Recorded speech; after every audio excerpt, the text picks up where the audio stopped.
As someone who's worked in the heating and air for years, I've been in countless older homes across the Twin Cities, and I can tell you there's one thing that keeps me up at night: asbestos. This stuff was everywhere in older buildings. Insulation, ductwork, pipe wrapping, and disturbing it can release dangerous fibers into the air. That's why I want to tell you about solutions for asbestos-free environments. Acronym: SAFE, S-A-F-E. And trust me, that acronym says it all, because safety is exactly what they deliver. They're certified by Minnesota Department of Health and fully compliant with EPA and OSHA standards. We at Twin City Heating, Air, and Electric use SAFE for abating asbestos during older boiler and gravity furnace replacements. Our electrical team relies on them when drilling through asbestos sidings and floors. I trust them with my customers' safety, and that says everything. Whether you're replacing that old furnace, renovating, or buying property, SAFE provides professional inspections and certified removal services. I've seen what happens when people skip the inspection and just start tearing into walls. Don't take chances. Visit asbestosservices.services to learn more and schedule your inspection today. That's asbestos.services, ASBESTOS.services, because your safety matters. From working in his family's Chinese restaurant, to bartending, to becoming present-day owner of Twin City Heating, Air, and Electric, my father's true superpower is human connection. Now, he's on a mission to capture the most fascinating stories that make up the Minnesota community. You're listening to the Twin City Tales podcast. Welcome back to Twin City Tales, where we celebrate the everyday people, some community leaders, and even some entrepreneurs who built something right here in the Twin Cities. I'm your host, Wymond Wong, and today I'm doing something a little different. I'm bringing on a friendly competitor. Robin Johnson owns High Road Heating and Cooling. She serves the western suburbs. We're here in the northern metro, along with the Minneapolis-St. Paul area. And you know what? There's enough work to go around. Robin and I have been friends for years. We help each other out. We refer work to each other. And we believe the industry is better when we lift each other up. But Robin isn't just another HVAC business owner. She's a trailblazer. She was the first female president of the Minnesota Heating and Cooling Association, breaking barriers in this male-dominated industry. She's passionate about getting more women into the trades and helping high schoolers across the Twin Cities see that trade schools is a path to great life and a solid career. Today, we're going to talk about what's really like being a woman in the HVAC industry here in Minnesota. How she's fought to prove herself in rooms where she was the only woman, and why she believes you don't have to give up your eyelashes and nails to do this work. This episode is dedicated to Scott Sporer, a friend to many in the Minnesota HVAC community, and someone who made our industry better. We'll talk more about Scott during our show. Robin, welcome to Twin City Tales. Built here, stays here. Let's feel the difference. Thanks for having me, Wymond. I'm so excited to be here. Oh, my goodness. You know, the one thing that I loved when you mentioned about growing up in Osseo, you said you grew up with the boys in your neighborhood riding dirt bikes out where the old Kohl's is now, right? Yes. Out in Maple Grove and sand pits, gravel pits. How did growing up like that in that northwest suburb shape who you became? Well, I had to be strong because the boys, when they punched hard. And I had two younger brothers, so there were three of us. So it was always male domination everywhere I went. So it made it easy for me to communicate with men and boys, but I had to keep up with them. And just like when I was a child, I have to do that now in the HVAC industry. So it prepared me for my career. Yeah. I didn't even know it. So it was, very interesting, but they all took care of me too, just like the people in the industry take care of each other. Yeah. And you went to Osseo High School I did. back in the day. when there was nothing but farm fields. Right. Maple Grove was a farm field. There was no main street. There was no shopping. It was a gravel pit and everything. So Osseo was the big town in the middle of nowhere. And I loved it. It was great. My memory of Osseo was when I was in high school, we had a game up there for baseball. And back then, the field was facing 81. Right. And then they had the equipment. People see it now. They have equipment pole barn there. Mm-hmm. But back then, it was farm fields all the way back there. Everywhere. And I actually got really sick and ended up blowing chunks in that farm field. Oh, funny. Right before a Okay. baseball game.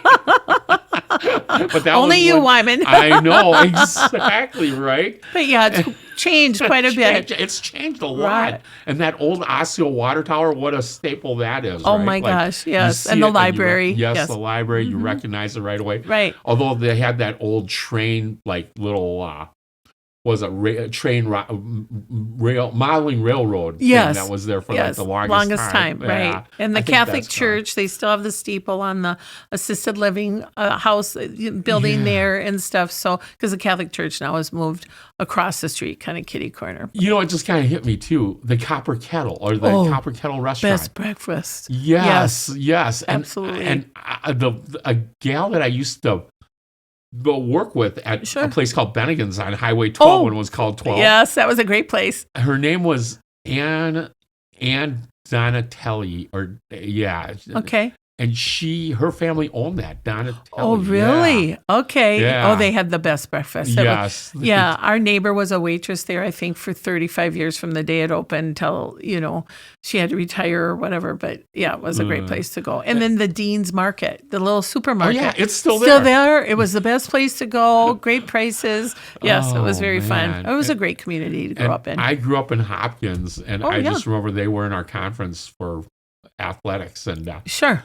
going out to Osseo was like, that's a trip. Day trip. You had to pack a lunch. Exactly. Yeah. Now we think nothing of going there. Osseo So- to Hopkins is like nothing. Right. Well, my aunt lived in Elk River, and I remember we'd planned for months to go visit them because it was so far away. In Elk River. In Elk River. Yeah. So it's really we've come a long way We since then. have. And Elk River is so built up now, Oh my too. gosh, yeah. And Well, and that's Maple a cool Grove is. city. You Yeah. know, Maple Grove is no longer a farm field. No. I mean, that whole, that Maple Grove, Corridor there by Weaver Lake, the Arbor Yes, Lakes area and yes. stuff. That never existed when I grew up. and It's it's amazing. and nothing wrong with it. No. I actually love going up there to shop and Yes. stuff. You got everything. Restaurants, Yes. shopping, Yeah. groceries, Great everything you need. restaurants Oh, yeah. The food is fantastic. If you're a foodie, Maple Yes. Grove is fantastic. to be in. Absolutely.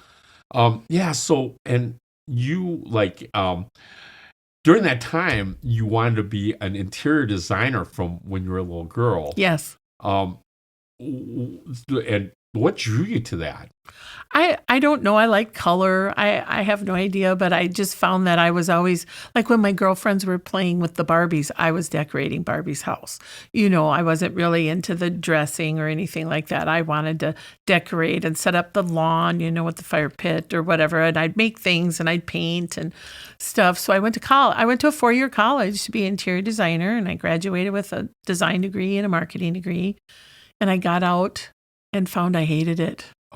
It was really challenging. I loved helping people, but I'm a very type A individual, a little high strung, you know that. So when I was helping clients pick out things, paint color, I struggled with paint color being a life or death decision. It wasn't important to me like that, but to the people I helped, it was very important to them. But I thought, why are we laboring 6 months on a paint color? And it also, because we weren't moving forward, I wasn't making any money. So I had to figure out, okay, what else am I going to do that I can still help people? And I maneuvered into heating and cooling through my design degree, through construction and so forth. So that's kind of cool because it's completely different, right? Totally. And back in the 80s and 90s, like women in HVAC was not really a thing. Unheard of. Right. We were the secretary or the wife did the books for the man that ran his heating and cooling business and so forth. You didn't see women in the trades like you do now, and we need more women in the trades. So that's what I'm trying to promote, that it's a fabulous career and there's tons of opportunity. Yeah, it's very male dominated, obviously. And then you went from that to from wanted to do interior design to HVAC. Where was it that you started at HVAC? I know you were with DSG for a little while. In case people don't know out there, DSG is Dakota Supply Group Right. that does equipment sales and parts for our industry.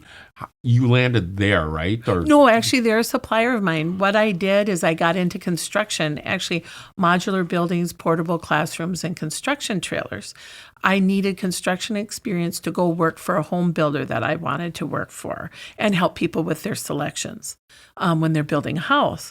So I went to get construction experience, and that's the job I found. So I worked there. It was a fabulous job. I got to do heating and cooling at the time. And then when it was time for me to go work for this home builder, the man that was going to hire me took on a new job. So now my career being in construction field was out.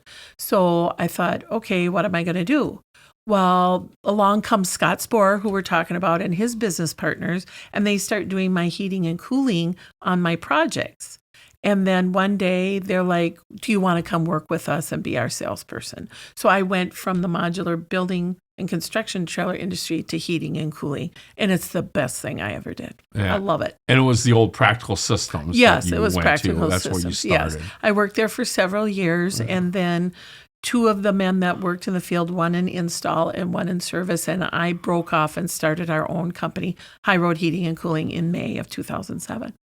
You know, I remember that because I started my business in 2002. Sure, right. As a different name. It wasn't Twin Sea Heating and Air back then. It was actually Wise Heating and Air. It was started as Wymond's Restaurant Referral Services. Sure, then okay. I kind of started getting the heating and air stuff, and you know my story. I came from Right. Centerpoint, and no doubt. So you started that in 2007. Correct. And you did mainly the sales. I did the sales, Yeah. and the other two, one did the install, one did the service, and then I ran the company. We were equal business partners, but I Right. kind of ran the office and took care of Yeah. all that. So did all the ordering and everything. I think we can mention their name, Dennis Oh yeah, and John. Dennis and John. Yeah, they were great guys. really great, good at what they did. Yep. I wouldn't be here without them because the three of us started our business. They've gone on to other things, but still in the industry. We separated as friends, but in 2019, I took over 100% of the business and stuff and made it my own. Kept the name, but now we're doing things differently and have reached some milestones we weren't reaching before. And I'm very proud that starting in 2007, before a major, recession, I'm still here to talk about it. No, yeah, it's the challenges we've gone through in HVAC. Oh, yeah. Yeah, I know you like to give them credit for being here. Yes. but like physically in the seat, it was me because Right. if it wasn't if you'd probably be out doing a sales call right now or working on your business if it wasn't for me sitting. Yes. Well, a asking couple you to years sit. ago, my business started growing, and so it needed me to work on it rather than in it as a salesperson. But that was hard for me to hire a salesperson because I loved getting in people's homes. I loved helping them. And now that I'm no longer doing that, I still get to do that, but I do it from an owner's perspective and so forth through the eyes of my team and stuff. So, but I'm still having fun. I still love what I do, and I'm still helping people. Yeah, let's go back to Scott for a second. Sure. We talked a little bit about Scott and how he kind of tied us together. Right. Scott, we talked about he worked with you at Practical Systems. Yes. What do you remember about him the most? Well, it's kind of funny. One day he walked up to me. He goes, it's so hard for me. You're positive every day. Drives me crazy. How do you do that? You're positive every day. Scott wasn't always positive every day and stuff, but I rubbed off on him, and sometimes he rubbed off on me. So, but he was so knowledgeable and helpful. He just really wanted to raise people up, help them solve problems. Anybody. He would just want to help you. And he was just a great spirited guy and so forth. He led people. He commanded respect. And I really enjoyed that. And even when I separated from that business and then he went off on his own, we still helped each other, referred business to each other. Wow. So it was a fabulous relationship. It was my memory of Scott when I first jumped out from owning my own and just started out there. Sure. He had his master's in the gas. I Right. also had all my masters in different disciplines. But I remember him bringing me to a job with him because we were going to collaborate on one. Mhm. And I still remember he said, if you don't figure out some of these, like, because you'd go on some really hard Oh, yeah. jobs trying to figure out what to do with certain gas lines and Yes. how to deal with it and certain runs or whatever. How big the He's- pipe is. yeah. The regulator. He goes, if you don't figure it out for somebody and somebody else does, Right. you're going to lose out on that job and that relationship. Yes. And it always stuck with me, like, that's the kind of guy, I'm going to be here to solve the problem. Right. If I don't solve it, somebody else will. Right. So I might as well be me. Well, and I figure it out. liked his integrity as well, because he wanted to do it the right way. Yep. So he wouldn't back off from that. He wouldn't back down. No, we're not going to cut corners. And so I learned from that we have to do it the right way and so forth. We lose jobs sometimes because we're not willing to cut corners, but I feel better and I sleep better at night. And that's what it's all about. Yeah. Mm-hmm. Yep. Absolutely. That's the one thing that he did in this industry. He helped a lot of people, Yes. and he someone who showed up. Mhm. And how would you like to see the people remember him in our industry?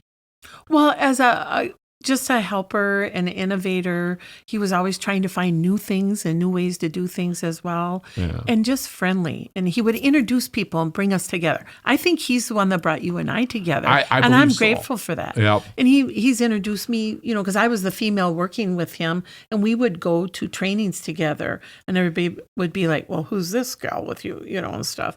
Is this your new wife? Those were kind of the things. No, I work with Robin. She's our sales rep. And stuff. And he would always empowered me and made me feel important, and I think that's good. Yeah. And I feel the same way. Like, my memory of him is just being helpful. And he started Practical Systems with Yes. a few other guys too, if I remember right, before 2000s, like in Oh the yeah, 90s it was or whatever. 90s. Yes. I Yeah. believe. And then when I jumped out from Centerpoint to start my own, he was a big instrumental help in Yes. that. He gave me a lot of advice on how, another What to friendly do. competitor. Right, Yeah. Because yes. I didn't know everything about business, Right. so he was really helpful in that sense. He had a good sense, and when it was time for him to turn it over, he was ready to do that, and stuff and move on. So Big that heart. was good. Oh, wonderful guy. Yeah. Yes. Yep. Mhm. And I believe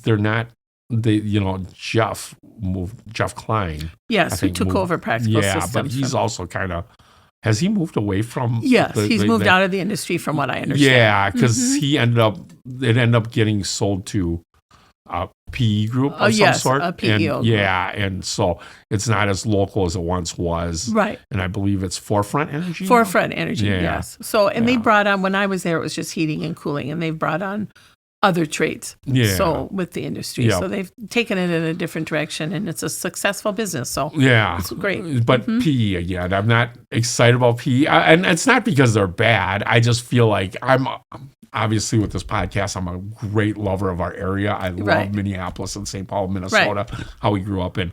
Those PE groups, they take the money out of our community and bring it into another state, right? Right. Like, Yeah, and I don't like that that's- either. It's more of a business ideology than anything else. Right. You know. I want to keep the money here in Minnesota. Exactly. We work here. We live here. Let's keep it here. So That's how yes. I feel about it.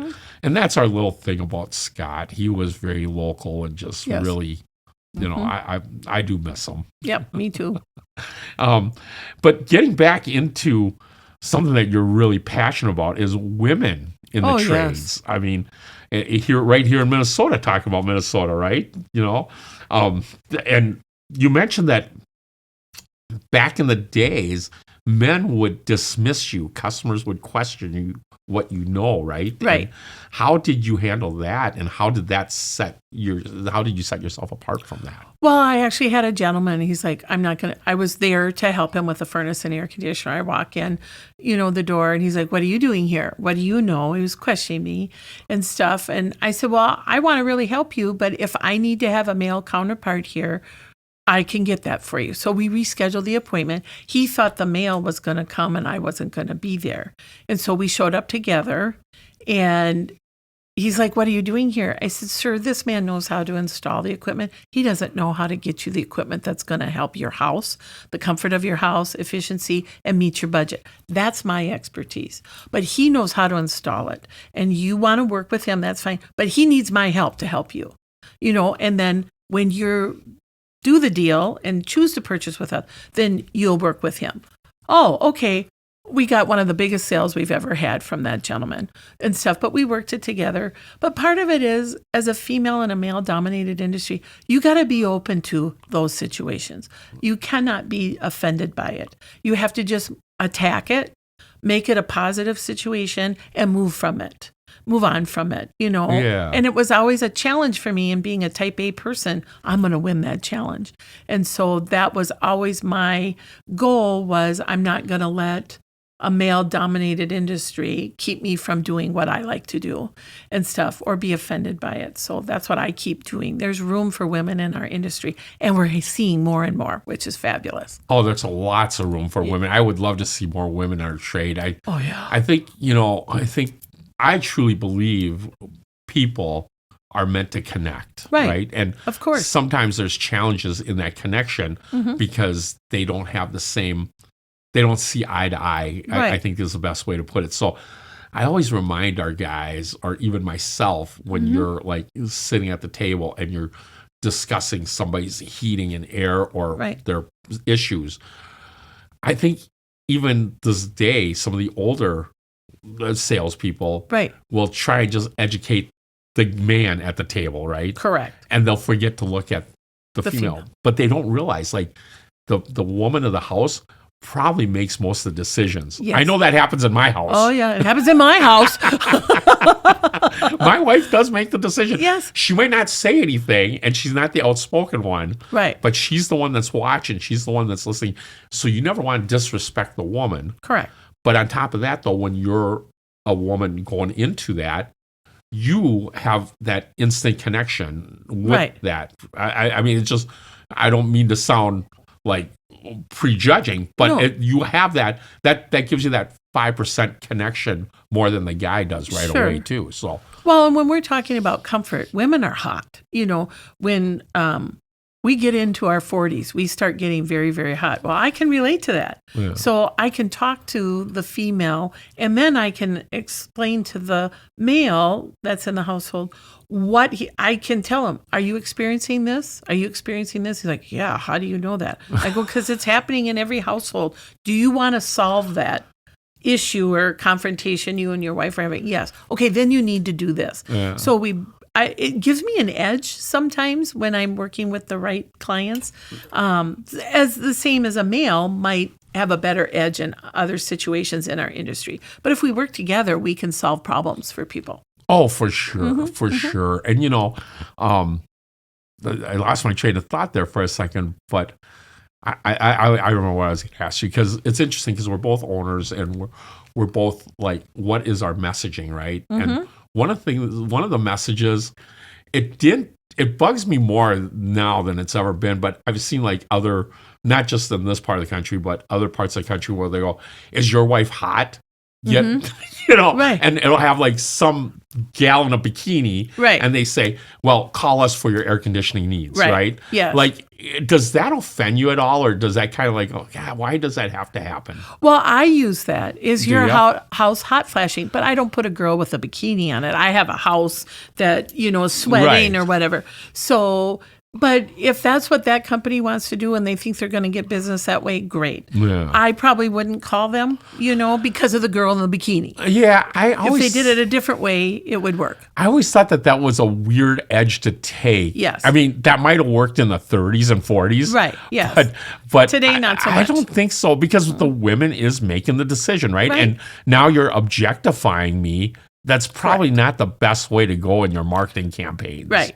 And, if that's how they want to run their business, great. That's not how I'm going to do mine. But we make fun of some of those things, but do it in a constructive and a professional way, and the phone will ring. And I truly believe that, like, in a sense, because we have different business ideologies, not that ours doesn't align in some areas, but I always believe, why am I mad at another company, or why should I be mad? They can play their game their way. Right. I play my game our way. And, that's how you get to your passion, right? Right. Like, if I sit there and go, I got to be more like them, I got to be more like them, it really doesn't drive your business to where you really want it to go. Well, I have an example of that. When I started in with heating and cooling, I got my polo shirt and you wear the Dockers, that was kind of my uniform. That didn't work for me. I like my jewelry. I'm not a Dockers person, Dockers pants. I'm jeans and leggings and stuff. And I didn't want the male polo shirt because it didn't fit me very well, Right. and stuff. So I went to my owner and I said, if I buy some clothes that work for me, will you pay to put the logo on it? And he did. My sales doubled after I started wearing something that was comfortable for me. So if you're comfortable in your own skin, you can help people. And so I was my individual self. And so I owned my job by putting my spin on it, which helped me. So versus accepting that I have to wear this polo shirt and Dockers like the boys do, and I have to fit into the male situation. So now it's Robin, and I'm doing my own thing and dressing my own way. Yeah. So that I'm comfortable. So that's part of it, is that I was still doing my job, but I was able to do it in my own skin. Yeah, and I think the best way to actually sell for our salespeople listening out there that's listening to this podcast is really just be your genuine self, right? Right. Like, don't be that flashy, like over the top person, or really try and figure out what they want to hear you say. Right. I think sales isn't about, being that. It's being your genuine self and finding out what the best solution is for Right. people. I mean, that's how we should all be. Well, and I've been in situations where I realized sitting across the table, I'm like, I'm not your heating contractor because I can't relate to you. Yes, I want to be your heating contractor, but I don't think, we're working together. And it's okay to walk away from those situations, or I'd refer them to you. I think Twin City Heating and Air, which I've done several times, would be a better fit for you. I appreciate that. Yeah. So it's important we do that and recognize that. Why waste their time and why waste my time if I'm not the right fit? Yeah, as long as it isn't, and maybe that still works, but I always, the joke back when was like, if you run into a real difficult customer and you're just like, you send them to your competitor. Yeah, It's no, like, I've never let done them that to deal you. with that. That was the old way. I wouldn't do that. I'd send them to somebody I don't like in the industry. And there's a couple of them out there that I'm like, I'm going to send them there because they deserve this person. Yes, they're the ones that can handle those kind of challenges. Yes. You're very challenging. They will fit right in your wheelhouse. Perfect. Yes. So there are a couple, competitors that I don't want to be friends with. Yeah. But for the most part, yes, we all can work together and get along and help each other. Yeah, I like that we help each other. Absolutely. What were your challenges when you first started, like when you opened up your business with Dennis and John, when you broke away? What were your biggest challenges? They wanted to speak to my husband. When I was setting up accounts with all of our distributors that we buy from and stuff, well, can I speak to your husband, the owner? I'm the owner. What are you talking about? There's no husband here. Or I'd walk into a room. Well, which one, with John and Dennis, which one's your husband? Neither. My husband's working at another job. They're my business partners, and stuff. And when there were decisions to be made or checks to be written, or are we going to sign up for this dealership program or whatever, John and Dennis would point at me, and everybody be like, oh, okay, you're not making this. Oh, no, that's with her. That's her job and what she's doing for us. So that was challenging. But now that I've been in the industry for a long time in this position, nobody questions that anymore. But at first it was, an uphill battle convincing people that I was the owner and so forth. So, but now it's easy. Nobody cares. And they're asking, how do we get more females like you in the industry? Do you think it's changed because of our times, or do you think it's changed because you have been the norm now at your company? Like you just don't notice as much. Like if another female got into it, do you think they would get that kind of pushback? No, I do not. I think we've matured with women being in this industry more so because now at our distributorships, we're seeing more and more women at the counter, being on the other side of the counter. I go talk to her where I didn't when I first started. There's more people calling on me that are, we call them territory managers. Yeah. So from our distributors, there's more women calling on me for accessories and things that we can provide for our homeowners. Where when I first started, it was all men. I never saw a female. Unless it was like the collections department or, the marketing or department. billing or marketing. Yeah. So That's a good point. Now it's all over the place. Yeah. And I was in October, I just went to the Women in HVACR conference, and there were thousands of women there filling all facets of our industry in the jobs. And amazingly enough, they are really good. I'm gonna give a shout out, Carrie Bessel of Stevens Equipment. She's very knowledgeable, very helpful, and the one thing that I do like about her is that she's not like. She's competitive, I'm sure, but she's not ultra competitive like you. It doesn't feel like she ever talks down to you. And I think there's a lot of guys that are in this industry that have been in it for a long time will talk down to people because they think they know everything. And I've just noticed with her and maybe a few others that I've dealt with in the past, they don't talk down at you. Right. They don't ever feel like they have to prove something, as opposed to sometimes men, I think, do. And it could just be the numbers, but I think there's something really great about working with women in this industry because they do look at that and go, hey, it's not I have to prove myself. It's I really truly care about our relationship. Right. Well, and I think women in our industry have helped men look at things differently. When I first came in, all the men wanted to sell basic equipment to everybody.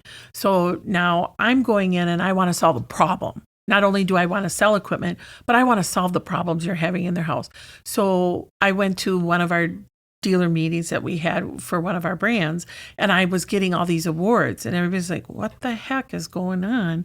Well, I was selling comfort systems, not a furnace and an air conditioner. Right. I was selling a furnace and an air conditioner that solved a problem in the house, made you more comfortable, saved you money on your gas bill, versus than just putting in what we call a box. Right. We call furnace a box. How many boxes did we install and so forth. I was selling more of a comfort system. So that has kind of changed and evolved as our industry has changed and evolved. So women can solve those problems too. Yeah. And amazingly enough, like we're not talking technical, but I mean, you know the difference between like modulating and two-stage, 38 stages of gas, how many wires you need for a Wi-Fi thermostat, yes. How many do you have? I mean, you can talk that and you can bring it down to a layman's level because not make that person or that homeowner, again, going back to that, females, the women in the industry tend to not make, most of them at least, the ones that don't try and talk like they're above you. Right. And, they bring it down to people's terms a lot better than some guys do. And well, that's the thing. So I would go out with my team, and we would talk to a homeowner and they'd be talking BTUs and CFMs. I'm like, no, we're going to talk about how the air is going to move and how it's going to solve your problem of your second story being so hot all the time. So this is what we're going to do. We're going to put the furnace on a box. We're going to do this. And then they get it, why we're doing things the way we are and why we're different from my male competitor that's trying to sell the same thing. So we put it in more of a personal terms that we can understand versus the technical things that a lot of the males were caught in, and so we put it in a salesese or just a communication that makes it easier for our homeowners to understand, both male and female. Yeah. And that connection again goes back to how do you connect with them? Right. Absolutely. Well, it's asking questions. A lot of times every time I went into a sale, it was always at the dining room table. We first started there and I had a series of questions I asked because I needed to know what problems they were having, and they'd be like, nobody else has sat at the dining room table with us. Nobody has taken out a measuring tape to measure our house. I said, well, I have to make sure I'm putting the right size of equipment in your home, but I want to know what problems I can solve for you because I can give you a basic system or I can give you a really high efficient with all the bells and whistles that costs a lot of money, or I can bring you something in the middle, but if I don't know what I'm working with, I can't help you. So now I set myself apart compared to the male counterparts, but that's what the industry wanted. So I was told when I started my business, if you follow these guidelines, you will be successful. So 18 years later, I feel like I'm successful because I followed the basic guidelines. Yeah. And I competed against people that weren't following those. So maybe that set me apart. You know what kind of is kind of that what it just kind of hit me funny now, like just constantly try to set yourself apart, right? Yes. Like, and then it all of a sudden hit me when you said tape measure, right? That like guys don't pull out tape measures anymore because now they have computers or iPads that they just kind of can scan it, measures everything for them. Right. It's crazy how we've changed, right? But the people that are still not even pulling out their tape measure, we're still setting ourselves apart from that. Right. But does it get to a point where we're really setting ourselves apart from the people that pull out tape measures and we're just at that age, right? Like I still pull out the tape measure. I like the tape measure, Right. Yeah. But the younger guys, they're doing it with technology. And I think in any industry, not just ours, like technology is kind of the key to success nowadays, right? Yes and no. Sometimes technology alienates the homeowner. So with me and my tape measure, the homeowner was on one end of that tape measure. So I'm building a relationship with them. They're helping me measure their home. If I'm doing with an iPad, they're not involved at all.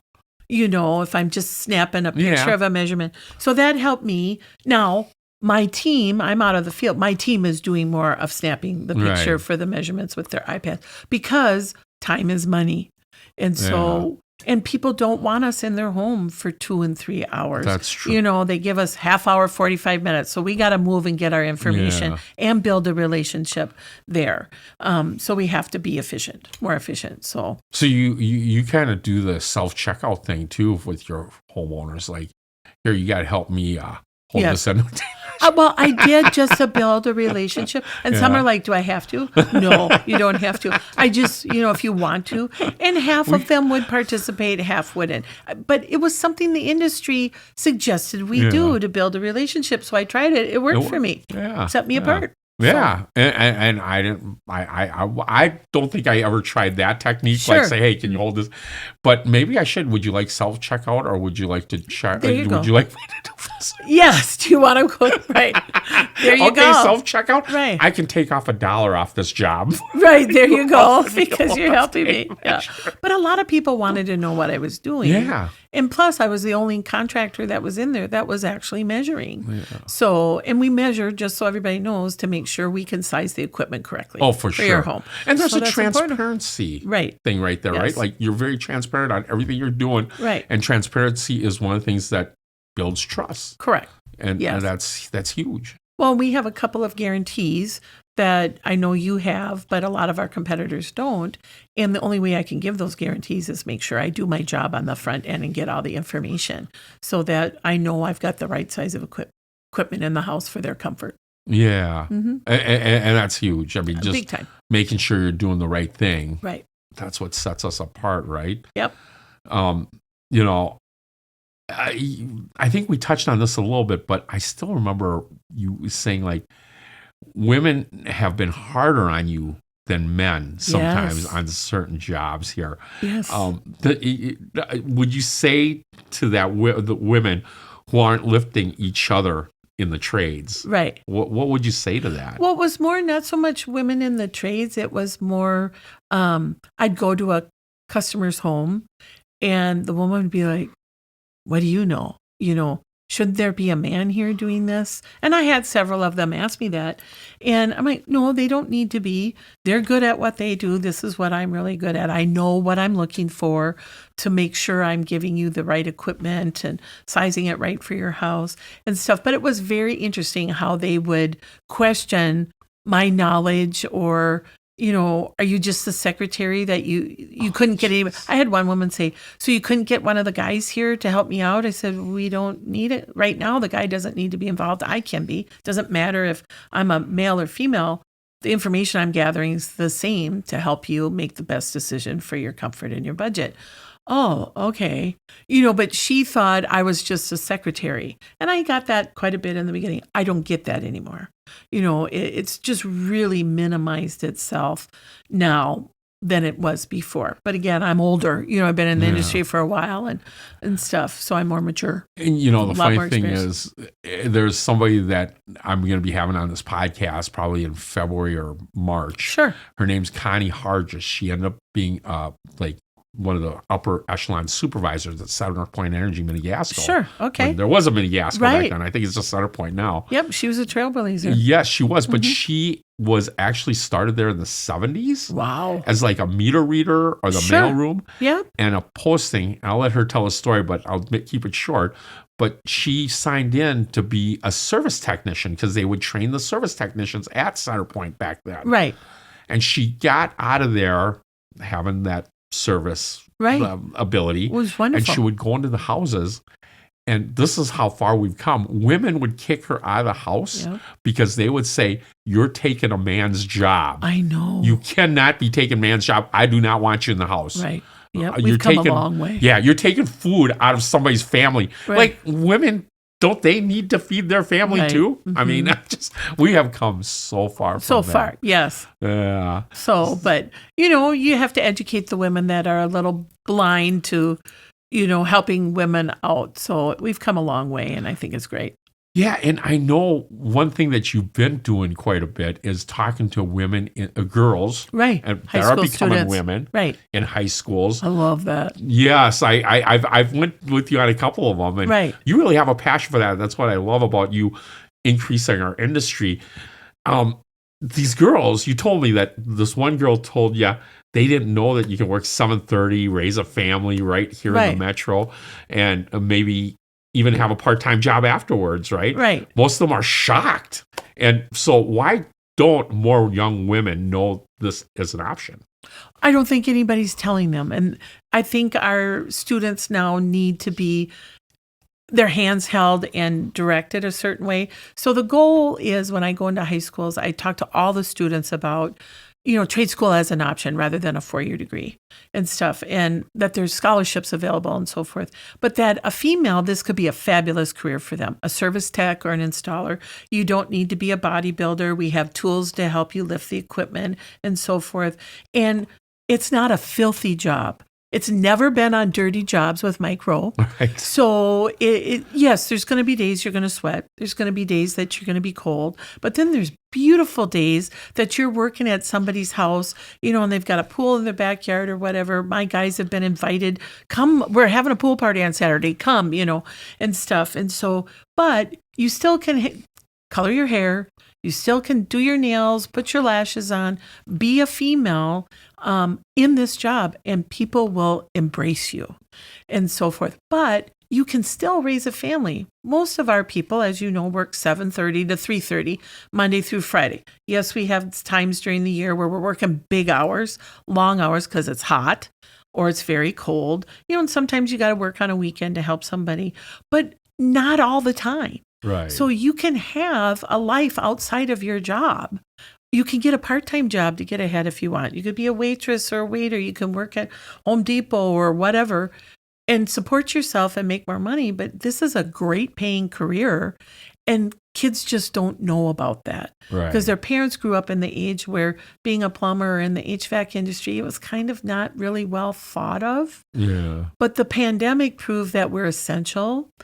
And most people, farm kids, there's not as many kids coming off the farm anymore that have mechanical aptitudes and so forth. And the kids there's no shop class, very few shop classes. So people aren't being trained how to do our job. But we can train them. They can get training on the job. They can go to trade school and get some of that education. There's just so many opportunities, and they're been told you got to go to a 4-year school. You got to get a degree behind a desk, in an office. No, because we need you desperately in our industry. Yeah. Mm-hmm. I truly believe somebody that's going to get into this trade now will write their own ticket in another 5 years here, 10 years, because as we've talked about in the past, we're losing 30% of our workforce every year in Minnesota. It's horrible. In this industry, in this trade. What do you think is going to take to fix that? We have to keep communicating and letting people know that we're essential businesses, that people need us. You know, of course, you don't always need air conditioning. It's a luxury item. But in Minnesota, you need heat. So I always go in and tell the kids, you wake up one morning and the house is really, really cold and it's cold outside. And you're going to call, your parents are going to call and ask somebody to come to your house. And after the 10th call, they keep hearing, we'll be there in 2 weeks. And we'll be there in 2 weeks because we don't have enough people to fill the need. Well, if you don't have enough people, it's basic economics. You get to make more money, you know, because there isn't enough people filling the need. And so now their pay is escalated as compared to somebody sitting behind a computer. And so those are things teachers are now still are getting on board that trade school is a valid career. It's a valid choice to take, which then can lead to being in heating and cooling. Yeah. And what I like is we have a variety, you know, with heating and cooling because we're dealing with two different things. And so for plumbers, they're always dealing with water leaks and toilet changes, you know. Right. So, and electricians, yeah, they have a little bit different, but ours is really fun because it's weather dependent and people want to feel comfortable. There's more variety. Yes. You know, it's funny going back to what you said about air conditioner may be the luxury. Yep. But I'm going to tell you right now, and this is my belief, and there's like different Sure. ideologies, right? I've kind of switched that. I feel like if you're a parent, you know, you want your children obviously to have success. Right. You know, no longer is cooling comfort and like reliability is not a luxury anymore. It's actually an essential. Okay. If you want your kids to be successful, you to be successful, because Sure. you can't work in your house if you're miserable Of and course. you can't sleep well. You really are doing your family a disservice, right? Like Right. that's a health issue nowadays, not Can be, yes. as a comfort thing. Mm-hmm. And I get what you're saying, but I think sometimes it's like I used to think that way too. But it really isn't a luxury if you are truly like. I don't want to live without air conditioning. Exactly. And being an owner of a heating and cooling company, I'm the last person to get a repair if there's something wrong with my furnace or air conditioner. So my husband, Joe, knows if our air conditioner's out and the guys can't get there, we're in a hotel. You know, because I'm not living without air conditioning. But I'm in the industry. I shouldn't have to. But I grew up where we had no air conditioning in our house. Me and my brothers turned out okay. My family's still alive to talk about it. It was when the dog was panting on the floor. I was in college at the time. Panting on the floor because he was too hot. My parents finally added air conditioning, you know, to their home. So, and we do a lot of air conditioning because dogs are uncomfortable, not so much the kids. My thing is, it's really difficult to live without heat in Minnesota. Yeah. Just like I'm sure it would be horrible to live without air conditioning in Florida when it's hot and humid. So it's a necessity there. In Minnesota, we can live a week or two without air conditioning. I don't think anybody wants to live without it. Right. You know, we've got a couple of customers that have precarious situations in their home and they're like, well, we're just going to put a wall unit in, you know, because they want air conditioning in a certain part of their home that it's challenging to get there. Yeah. And just for budget purposes, they're going to do that. But they want air conditioning. Yeah. So yes, it's not necessarily a necessity. It's a luxury in a way, but I don't know about you. I don't want to be without air conditioning. And it's more health hazardous too lately. I mean, With mold people are mold, yep, and Right. even just people with asthma. Right. And when your family has those kind of things, right. you're really doing them a disservice. It's not a luxury anymore. No, it's you an have to essential have to that. make Right. sure that they are breathing healthy, that they're Right. they're healthy and they are not just comfortable, but Right. you know their health. A lot of it has to do with Being your at a body temperature. regulating. Right. Yes. So I Yep. feel very strongly that it is an essential. Reliability and Right. your comfort Yep. It is an can, essential. I love it. Well, I'm a heating and cooling contractor, so yes, it is an essential item. We both. Yeah, there's no question about that. So, and going back to our trade, and I'm going to be a little bit biased because obviously we both love heating and Yes. air, and yeah, I'm gonna pick on the trades the other trades a little bit. Sure. The reason why I like heating air, I don't want to deal with crap as a plumber. 'Cause Right. You have to deal Me with crap either. as a plumber. I Right. don't want to pull I don't want to do toilets. that. No, me either. And then the other thing with the electrical, Right. although it always seems like the electricians seem to be the healthiest, and they eat they eat better, like more Yes. healthier than us heating air Right, guys yes. and plumbers. Right. But in all reality, they're up in attics and in crawl spaces and Right. in just areas that We aren't we in. don't usually have to be in. I Right. mean, we have to run ductwork sometimes Sure. in those attic spaces, but they're living up there practically yeah. when they're running wire and stuff like that. So I look at insulation and I just start itching on it, right away. But you've added electrical to your business, so We that's have. been a great enhancement it to what has, you do. It's kind of funny. Talked to somebody about this the other day again. I always thought that it would, like electrical will kind of like even out the heating Yes. and air, because you think that when heating and air is slow because it's Right. seasonal. It really doesn't. Okay, It well, does go with the Sure, it goes with the rest of the flow. I mean, Sure. maybe a little bit, but it really doesn't enhance the. It doesn't smooth it out. It doesn't You smooth it still out have like peaks that and thing. valleys in your business. Sure. Yeah. So, well, with that, I think we should take a quick break. Sure. All Sounds like a right. plan. Thanks, We'll be Wymond. back.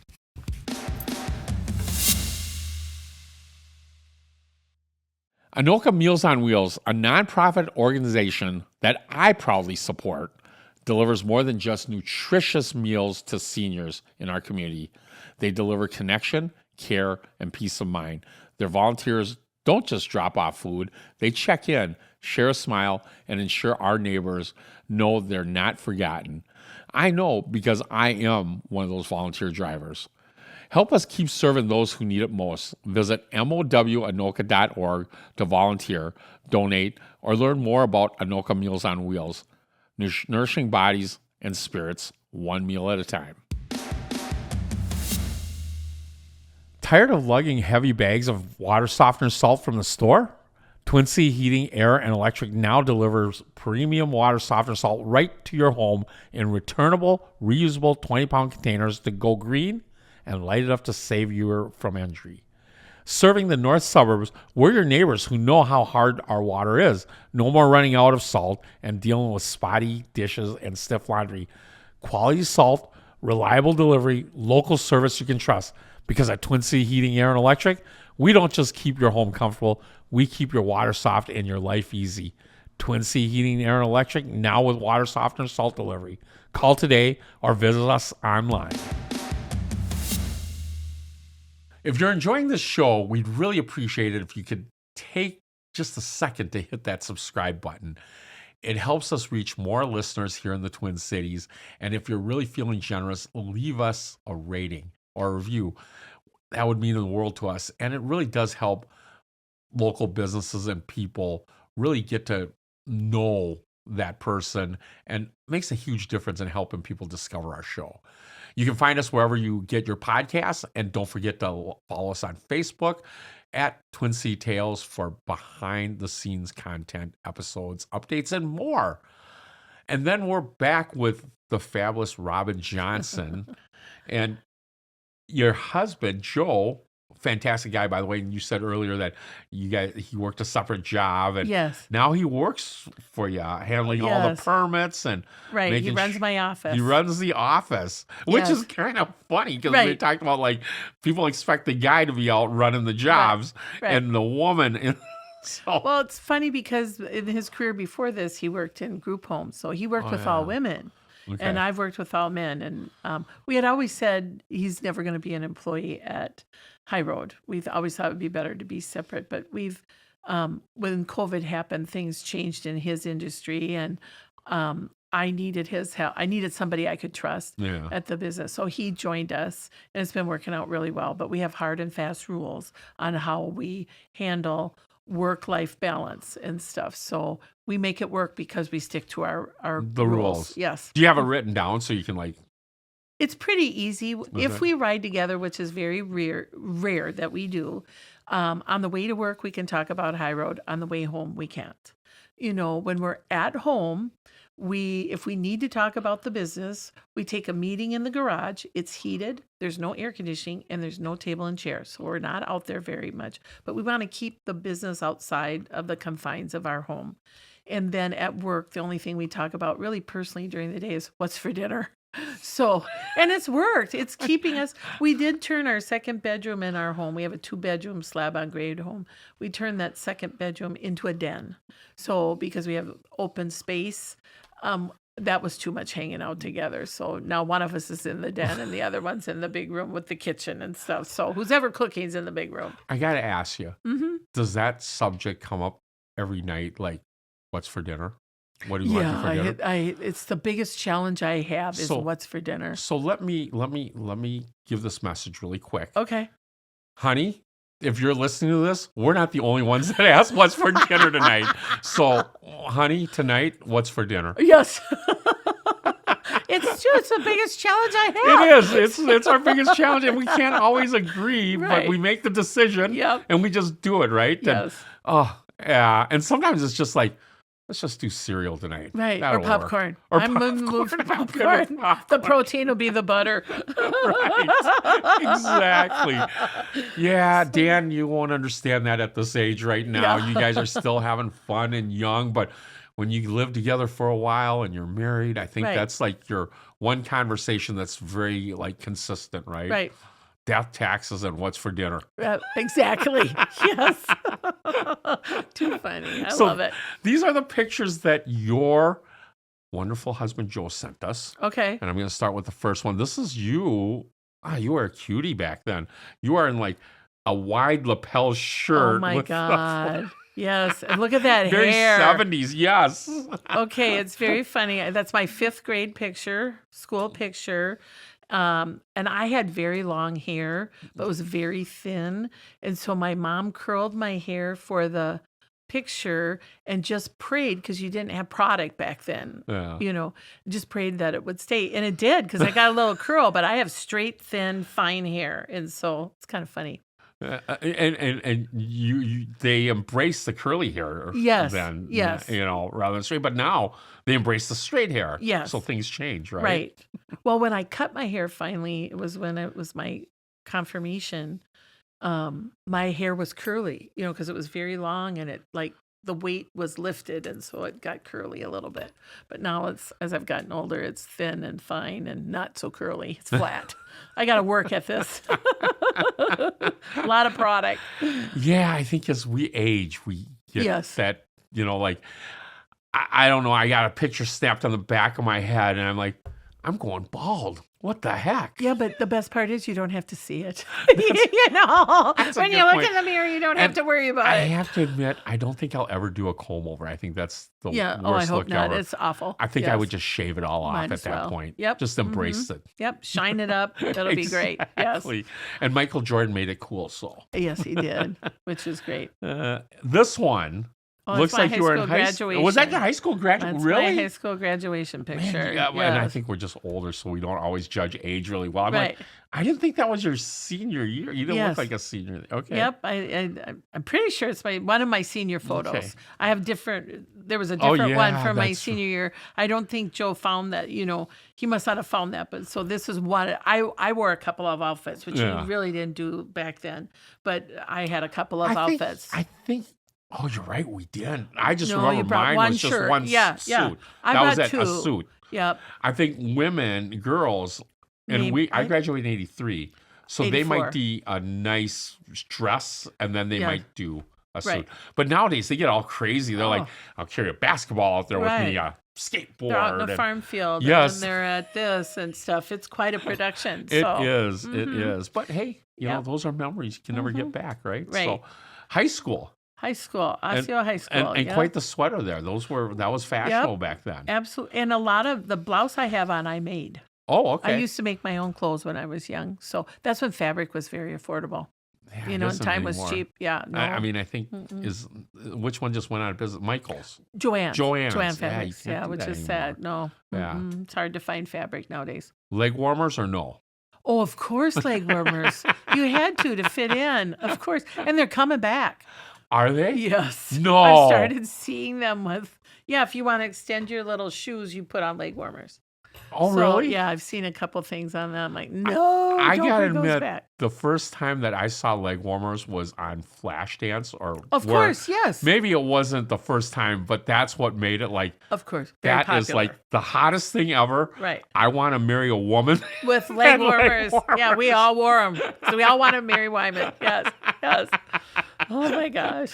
Leg warmers. That's really dating us, Wymond. That is. Yes. Oh, And this was a little bit older, probably. yes, that was 1990, actually. Okay. I was in Germany for Omeramagau, the Passion Play, the German Passion Play, with, there were 26 of us that went, my best friend and her family and several people from our church. And I'm in Germany there in that photo. What a fun experience. Oh, it was fabulous. We were there for 2 weeks, traveled Okay. all over Germany and Austria. We saw the Passion Play and the Hahnenkamp Mountain, which was fabulous. We were in our hotel, and all of a sudden we hear this music, and it's the cows all have different cowbells on them. So that when they're walking down the hill to go back to their farm, as they're walking, all their cowbells make music. It was echoing in the mount. It was unbelievable. I'll never forget that sound. Oh, that is so awesome. Yeah. And it's sad because you didn't have phones back then where you No. can video Right. it. Oh, And yeah. you're like, I wish Right. I had a video recorder. And Well, there those was things were video, huge, right, but it yeah. was huge. So, Yeah. no, but there was my best friend, her two sisters, and her brother, their cousin. We were all at the same age. And then there was a group of other people that were more like age of our parents and so forth. But the joke is I got to go because my best friend's mom wanted a new piano and I wasn't playing my piano anymore. So my dad gave her my piano so I could go to Germany and Austria. It was the best trip I ever did. What an experience. So, and then the joke is my dad had to buy a sofa to fill the spot. So it was a very expensive trip for him and he didn't get to go. But it was wonderful. It was the best thing. I got to see the other side of the world. It was great. I think I'd love to see that. I'm a big history buff, and one of the things I want to get to is see Normandy. Oh, yeah, that would be Did wonderful. you No, we get did there? not I know get that's there. not in Germany, but then no. if you get into Germany, the one thing that I don't think it's like one of those things that you want to go there and do it every time. Right. But I think I'd like to see it once just to experience the feel it has to it. Not to be morbid, but the concentration camp. I think there's so much history there, and that, not a happy-go-lucky place, but I feel No. like there's so much history there that we got to keep. Well, and learning everybody about. tells me when they go, it's a heavy day. Yeah. Kind of like Joe and I went to New York, and then we went to visit the memorial, the 9/11 memorial, and we did the tour, and we did the tour around the pools, and then we did the museum, and we got back, and it was like, okay, I don't want to go anywhere or do anything. It was just a heavy day, Yeah. and stuff. So then you got to plan the next day to do something fun Yeah. and bright and Yep. light. So yes, Yeah, same with going to Washington D.C. You get to go. You go to the Holocaust Museum, and Right. you realize like you Oh. you appreciate life after you go Right. there. But yes, it's not a happy-go-lucky no, it's moment. not. So No, yeah, So and then it wouldn't be a great picture day unless we brought in. Joe and Robin. That's Yes. right. We were married in Maui. So that's a picture of us, though. That's, I think, our 6th-year anniversary when we wow. were there. My brothers were married there. It was a very simple wedding. We planned it in 10 minutes. There were 13 people, but we got 3 weeks over there for our wedding. So, and it was Joe's one of 10. It was the first time really in his life he got a week with his parents alone, so Yeah. it was really quite a nice trip. But that's the two of us pretty happy there. How awesome is Yeah. that? That's some great memories there Yes. going down there. But going back to this picture in high Yes. school, your senior year, Yes. if you could give her some advice right now from what you've lived through, what would that be if you can go back and tell her something? Invest $25 out of every paycheck into something, like an IRA or a Roth or a 401k, because it compounds early on and makes you millions. And I didn't do that, Neither did I. so I'm at an age where I'm putting as much money as I can, but it's not growing as fast as I want it to be. And so I'm telling all of my nieces and nephews, and even the students I talk to, just sacrifice and take that Yeah. out. And a friend of mine did it when he started a job once that he had. they had a financial planner that would come in and the owner said, you're going to do this. Yeah. And he's so grateful because he's got all this money that he never missed. Yeah. And now he's retired at 52 very well. Yeah. And stuff. So And you don't miss it, really, No. if you do. At first you feel like, oh my gosh, I got to eat ramen noodles and eggs, but you adjust. Yeah. Well, and when we grew up, we would have to take it out of our checking account and go deposit it in the account. Now today, the kids, you can divert it out of your check, so you don't even know you it's did all it. automatic deducted. Right, where we had to take it out and actually feel the cash.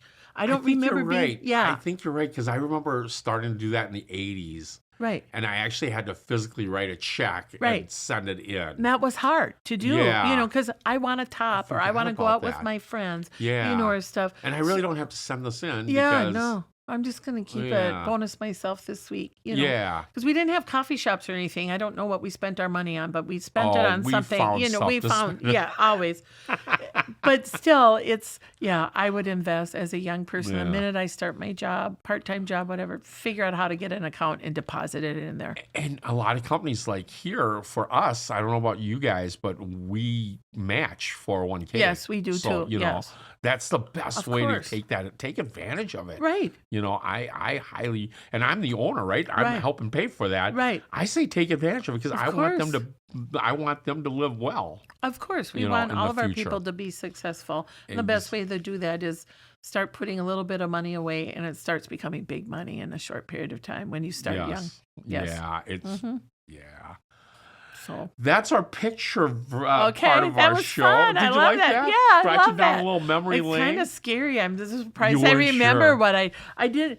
I was wondering what he was doing. I'm like, why do you have all these pictures out? And one of my goals this year is to go through all of our pictures and albums and put them in something online. Yeah. Get rid of the albums and stuff. And so he grabbed some of the piles. I'm like, what are you, nothing. I'm doing nothing. So I'm surprised I remembered, what those pictures were. But so he was a good secret keeper. He was a good secret because keeper. I think I told you. Yeah, but and then I I forgot. kind of told him that, just pictures like. I like to surprise her, you know what I mean? And I totally forgot about it. So that's so funny. That's kind of funny. Because you had to give me the number and I had to explain it to him that this is what we're doing. Well, and I even said, Wyman's going to be calling you about something with pictures. So I didn't put two and two together the other night, which was good. And I didn't demand to see them, so that's even better. I think I was too busy doing something around the house. So. Oh, sure. I'm in the cleaning closets mode right now and drawers kind of thing. So I'm doing my own thing. Yeah, I hear you. My wife's doing the same thing because it's the new year. Of course. So at the end of every show, I got some gifts for you. You do? Well, going away gifts, and you're in that same age group, so tell them what you won, Don Pardo. Okay. This is kind of fun. Exactly. So everybody, I love having you on the show, and it's just a little thank you for you to put on your desk. So cute. Oh, that is so fun. You are awesome, and thank you very much. And it's got my name on it. It does, exactly. And I'm your 27th guest. We're not supposed to say that. I've been labeling it. Okay. But sometimes what will happen is Dan will say, like, sometimes they end up as the 30th guest or on the podcast, but I like to keep track of which ones I've done. Sure. So you're the 27th one I've interviewed on this podcast. Love it. Very fun. I'm very honored. Thank you. Yes, but there's more. Oh my gosh, Wyman, you are too funny. I have to go with this because it has our podcast. Of course I have to have that. Exactly. You don't have to flip the Twin Sea heating around. So no, that's fine. I love it. Thank you. I figured you can use one of these because you are absolutely. And I love these. Yes, and it's just to remind you a beautiful day. Well, yes, a beautiful day begins with a beautiful mindset. Yep. Choose to be happy is my theme. And I knew that when we talked, you said one of your biggest goals is getting to 50 states, right? Yes. And so I ended up picking up this book. I have the same book, but it's 1,000 places to see in the United States and Canada before you die. So that if you decide to look through it and go, okay, this is so cool, we got to go to wherever it is. So. Wyman, this is wonderful. Yeah, my pleasure. Thank you. Wow, you really pay attention. You're good. I don't remember telling you that, but yes, Joe and I are almost there. We got Alaska and Hawaii already under our belt. So the rest is easy now. Right. Yeah. We need to get up to the northeast. Oh, we Maine. haven't been over there, Maine. Oh, so I do want to do. Yeah. My body type screams, I need to try one of those Maine lobsters. Oh, me too. Oh my gosh. I've been told they're not the same. They're so much better there than we get here in Minnesota. Yes, absolutely. Oh, this is wonderful. Thank you. Yeah. This is wonderful. Hey, you know, Robin, I really can't thank you enough for you being on the show. And if you want to learn more about Robin at High Road Heating, what you can do is you can go to www.highroadheating.com. They serve the Twin Cities. They serve the Western Twin Cities suburbs. Again, that's www.highroadheating.com. And as we roll out of here, I want to thank Chris Hockey for the use of his song Thanks, with no pun intended. This podcast is powered by Twin City Heating, Air, and Electric, serving the northern Twin Cities metro. And remember, this episode was dedicated to Scott Sporer, a friend of many in the Minnesota HVAC community, and someone who's made our industry better. Until the next show, you can't go wrong with one wrong on Twin City Tales Podcast. This song goes out to my family, to all the ones who died before me. I'm sure the family life made you do things you never wanted to, so I wrote this song to say thank you for the breath that I just took, for the life my son will lead.